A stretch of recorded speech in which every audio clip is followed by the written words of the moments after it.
నమస్తే. నేను రవీందర్. వార్తలకు స్వాగతం.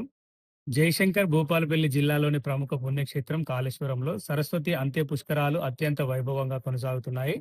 ఈ వేడుకలు ఈ రోజు ఏడో రోజుకు చేరుకున్నాయి. వేకువజాము నుంచే తెలుగు రాష్ట్రాల నలుమూలల నుంచి సుదూర ప్రాంతాల నుంచి భక్తులు కాళేశ్వర క్షేత్రానికి భారీగా తరలివస్తున్నారు. త్రివేణి సంగమ తీరంలో పుణ్య స్నానాలు ఆచరించి గోదావరి మాతకు ప్రత్యేక పూజలు నిర్వహిస్తున్నారు. దీనిపై మరిన్ని వివరాలు ఇప్పుడు చూద్దాం. జయశంకర్ భూపాలపల్లి జిల్లాలోని దక్షిణ కాశీగా పేరుగాంచిన కాళేశ్వర క్షేత్రం ఆధ్యాత్మిక శోభతో విరాజిల్లుతోంది. ఇక్కడ జరుగుతున్న సరస్వతి అంత్య పుష్కరాలు ఏడో రోజుకు చేరడంతో భక్తుల సందడి ఊపందుకుంది. వేకువజాము నుంచే సుదూర ప్రాంతాల నుండి వేలాదిగా తరలివచ్చిన భక్తులతో కాళేశ్వరం కిటకిటలాడుతోంది. పవిత్ర త్రివేణి సంగమ తీరంలో భక్తులు భక్తిశ్రద్ధలతో పుణ్యస్నానాలు ఆచరిస్తున్నారు.